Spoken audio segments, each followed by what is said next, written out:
and welcome to another review. Today we're going to go ahead and review a fragrance from the house of Salvatore Ferragamo.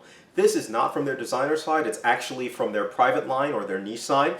We are talking about White Mimosa.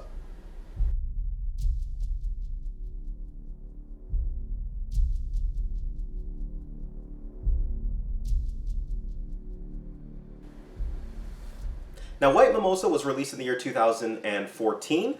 It, again, is a little bit more on the expensive side. I really like the bottle design, as you can see from there. It's a very simple bottle design, and it's got that wooden cap. And that's going to run you, it's a 75 milliliter, and it's going to run you about $250 retail. So it is on the pricier side. Now, I found out about this fragrance from two of the UK reviewers, and when Becky and we went to visit London, pretty much, and actually part of the United Kingdom. We went to visit Ireland as well too.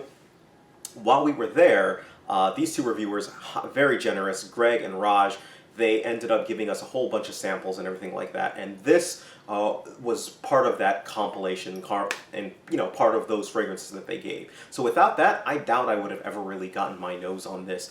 And if I did, it probably wouldn't have been for a long time. So I got to thank them for that.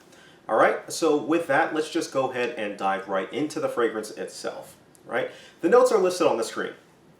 The really key takeaways here from this one, when I first spray it on, I get like a musky orange scent. Right? Now, it's not too powerful of a musky orange, but I really suspect that it's that heliotrope type note that really kind of brings it out in its own unique way. So it's orange, but it's not like a citrusy orange. It's almost like a creamy orange is what you get off of the top.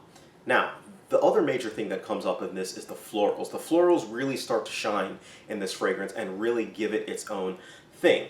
Most florals that I come across as feminine, right? Which is not bad. It's just a lot of floral fragrances aren't fragrances that I would choose to wear. This floral is a little bit different. Actually, it's a lot different. It's a floral, but it's more of an ambiguous floral. So it's a floral that women can wear, and just as easily men can pull this one off and not have to worry about people thinking that they're wearing a female perfume.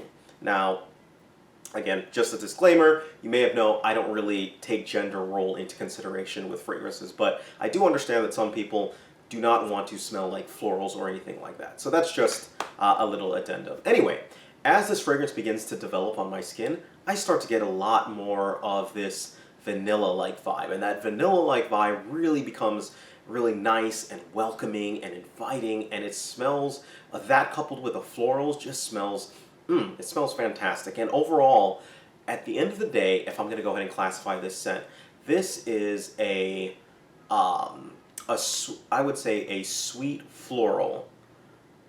A sweet toned down floral with a musky undertone. That's essentially what I'm getting from this scent as I kind of go through, and it's a scent that caught me by surprise. I really do enjoy this scent, and I don't enjoy many florals, but this is a floral that easily I can see adding to my collection if it wasn't so expensive. Right? I go about 3 sprays on this one. This is one that does have a good amount of projection and longevity. It lasts about 7-8 hours on my skin, and during that whole time it's projecting a good amount, so people are smelling you, which compliment wise, yes, I actually did get an unsolicited compliment when I wore this scent. So it is one that did get me an unsolicited comment, and that was pretty nice. When I had people smell it and ask what they thought of it, they were very positive in terms of the scent. Some people thought that it was a female fragrance.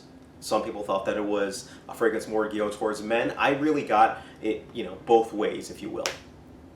The occasion that I think it's good for, I think this is a great casual fragrance. This is a quintessential picnic fragrance, if you will. I love it for those scenarios, and I think it's a fragrance that any age group can wear. Consequently, I actually do think this one is a good spring fragrance. This is a nice fragrance to kind of welcome back the warm weather into the fray, if you will. But that's kind of the ideal situation for this fragrance. Anyways, if I'm going to go ahead and give this fragrance a rating, I give this fragrance a rating an 8 out of 10. I think this is a solid fragrance from the house of Ferragamo, and this is my first time trying one of their niche fragrances, if you will, one of their more expensive fragrances. And I have to say, I am very pleased with what I have smelled. I think that is a unique fragrance. I think that is one, it's one that smells great.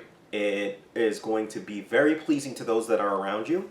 On the flip side, it's expensive. I think it's a little bit too expensive for what you're getting, but again, just my opinion on that.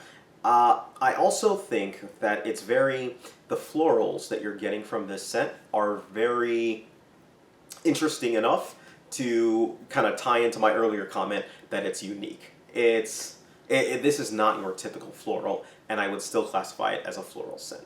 All right, so if you have any questions whatsoever, please feel free. Send me a note, leave me a message, do what you got to do. Thank you guys, take care of yourselves, and you guys have a